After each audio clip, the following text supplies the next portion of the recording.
Bonjour les gamers et les players, bienvenue sur SH Magic Seduction. Je suis SH et aujourd'hui on va parler de divertissement.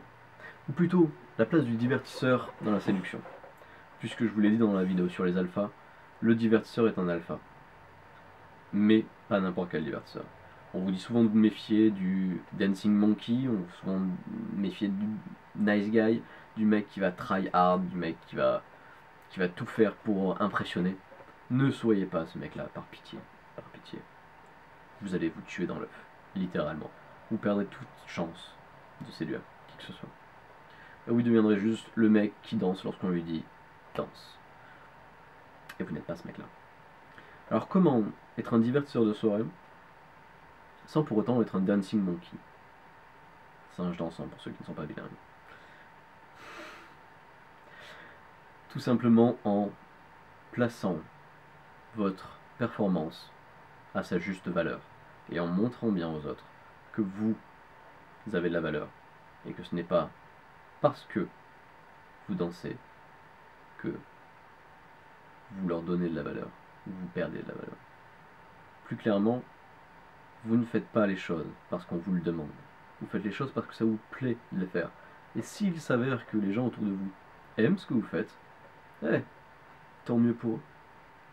Mais vous ne l'avez pas fait en premier lieu pour les impressionner ou pour les divertir. Je sais que ça peut paraître stupide, d'autant que, en tant que magicien, vous dites, la magie, enfin, vous êtes obligé de les performer pour quelqu'un, vous n'allez pas le faire naturellement, et faire en sorte que, oh, c'est vrai, tu aimes mon tour de magie que je t'ai fait, donc c'est cool, mais je l'ai fait pour moi. Non, bien sûr que je performe de la magie pour les autres. Mais que ce soit la magie, que ce soit jongler, que ce soit réciter les tables de multiplication de manière parfaite, enfin peu importe ce qui pourrait amuser les gens d'une soirée, concours d'euros même, c'est peu importe, tant que c'est drôle, que ça apporte de l'émotion aux gens autour de vous, la façon dont vous allez le faire, ou le surfaire, va changer la chose. Si vous faites un tour de magie, faites en sorte de l'amener de manière anodine. Évitez d'arriver à une table et de dire hey, j'ai un super tour de magie, est-ce que ça vous dirait de le voir? Vous n'avez aucune valeur dans cette phrase. Et vous êtes définitivement le divertisseur de soirée, le mauvais type. Si vous démarrez une conversation sur toute autre chose et que vous dites hey, ça vous dit de voir un truc cool? Et que vous commencez à performer un tour de magie, là vous avez la valeur.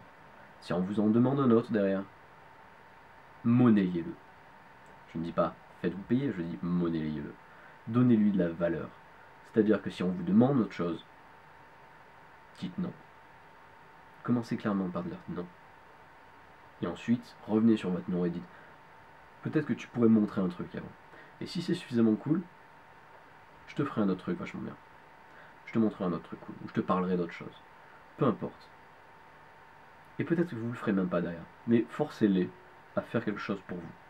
Que ce soit vous payer un verre, que ce soit faire la plus belle de leurs grimaces, que ce soit une danse sexy, demandez quelque chose en retour.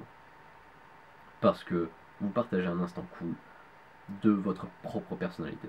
Et que partager, c'est pas donner. Encore une fois, c'est important. Vous ne donnez pas, vous partagez. L'intention derrière, elle est très bonne, mais vous n'êtes pas non plus Emmaüs, l'Emmaüs de l'émission. Les gens viennent pas se servir chez vous. Vous décidez de ce que vous donnez aux autres. C'est très important. Parce que ce soit pour la magie ou pour autre chose, ça conditionne finalement la façon dont les autres vont vous voir. Et où vous allez passer pour le nice guy qui est gentil avec tout le monde tout le temps, ou vous allez passer pour le mec cool, qui fait des trucs vraiment cool, et duquel il y a tout le temps des choses vraiment géniales qui se passent.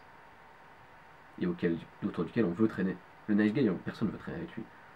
Le nice guy veut que, une fois qu'il est dans un environnement, les gens s'attendent à ce qu'il fasse son singe. Et jamais tomber dans cette situation. Gardez votre valeur à tout prix. Voilà.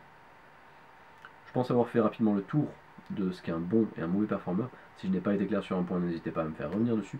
N'hésitez pas à poster des commentaires, des feedbacks dans la section en bas.